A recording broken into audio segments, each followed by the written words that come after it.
Are you ready to take off on another IOC Adventure Diploma Program, students? Today we're going to be taking a look at Much Ado About Nothing.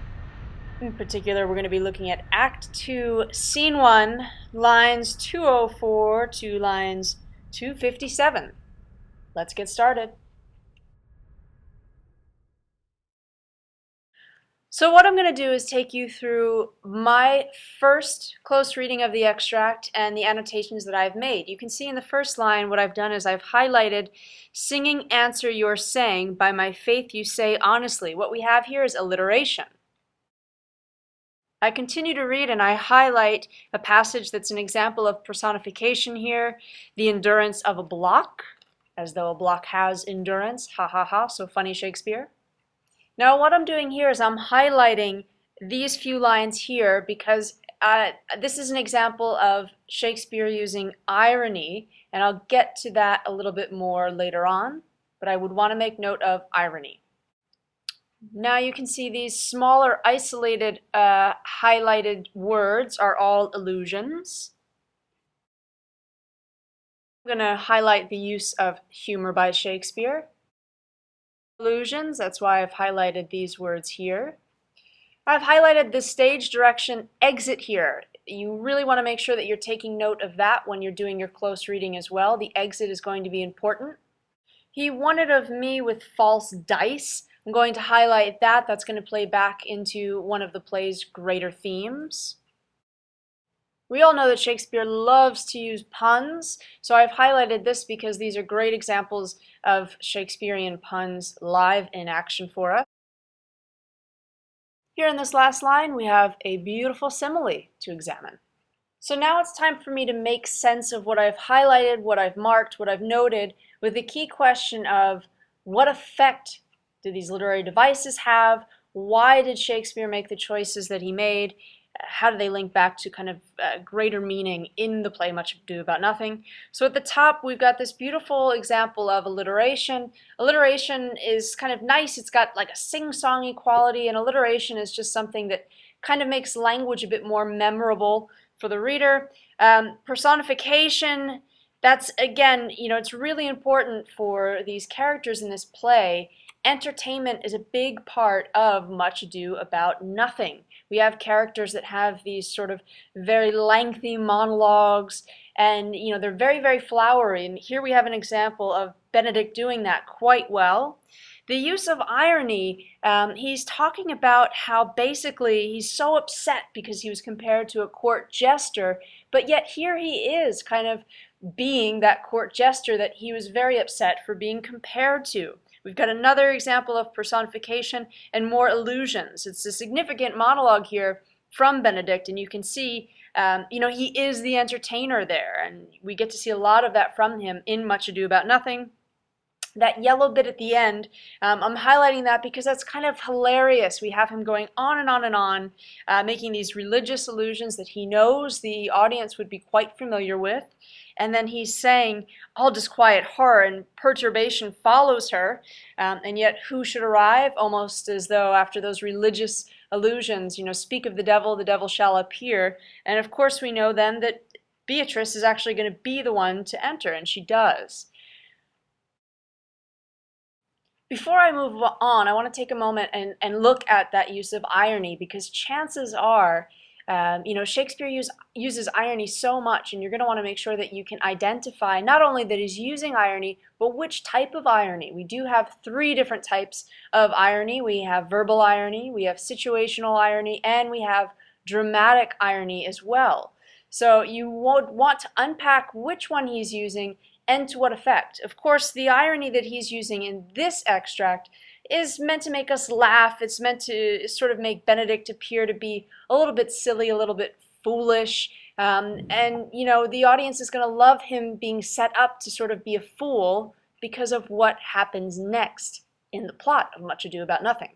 So thank you very much, Alanis Morissette, for reminding us to know our proper definitions of irony, and of course we're all going to remember those when we come in ready for our IOCs.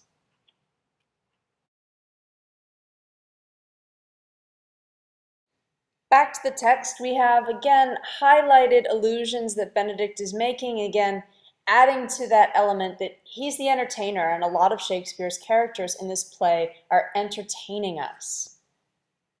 I mentioned the importance of highlighting Benedict's exit here, and that's because after basically he's saying, please give me any excuse to not have to be around Beatrice, Don Pedro says to him, come on, just spend some time with us, and he can't do it. He feels like he's lost his sense of honor, so he has to leave. Again, this develops the character of Benedict. You need to be thinking about how does this shape the audience's understanding of the character. Now, we're still looking at the same section here because I've got highlighted in green, and you can see I've written, or I've scribbled the word deception. Beatrice is talking about the background relationship between her and Benedict, and she says this line, before he won it of me with false dice. So again, referring to the way that we deceive one another. This is going to be important when you want to speak about the theme of the greater text. Now, the next thing that I've highlighted is going to look at some sexual innuendo, some use of pun by Shakespeare, and a lot of people like to point it out, I think in part because we like to remind ourselves that although some of our common media we think is very shocking, this idea of twerking and South Park and The Simpsons, Shakespeare was bawdy himself. He loved to have sort of these jokes that were very sexual in nature, that definitely might have raised a few eyebrows, but definitely earned some very deep belly laughs as well. And I think this also helps us keep in mind that the themes that we're exploring in Shakespeare are very much the themes that are explored in today's stage, in today's film, TV. This idea that, lovers are at first people that really hate each other. You see this happen in cinema time and time again. So let's look at how Shakespeare uses pun. Let's go back to the text. So before we examine this, let's go back and take a moment to remember the title of the play, Much Ado About Nothing. We remember what nothing would have referred to during the time that this play was originally staged. Remember? Yes. So here we have Don Pedro saying, you have put him down, lady, you've put him down. So what that means, aside from just you've criticized him, is in the sexual way, she has also sort of discouraged him. And then we have Beatrice saying, so I would not he should do me, my lord. And basically she's saying if he put her down, that would mean that, again, if he put her down, it would refer to him putting her down on the bed. So again, this would have sort of encouraged some laughter the original time that it was staged, and we have that example of Shakespeare working in, yet again, a little bit of innuendo, a little bit of pun, double meaning of the word down. During my prep time, I would now be moving into organizing what I think are some of the main points I'd want to make about this extract. And again, just looking at the extract, of course, it's very obvious for me to note that the majority of the lines are spoken by Benedict. So I'm going to have to say something about how this extract develops him as a character. I'm, of course, going to want to say where this extract is placed, what's happened before, what's about to happen, and how is this extract in particular of great importance to what's to come.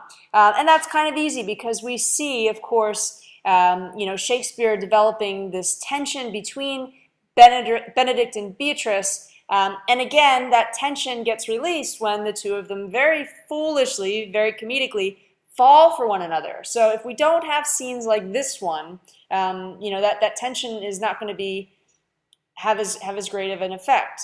I'm also going to want to comment on the major themes that are developed here. I mentioned again, we've got this notion of honor. The importance of honor is huge in this play. Also the idea of deception, we see that come out in bits, and I would want to point that out.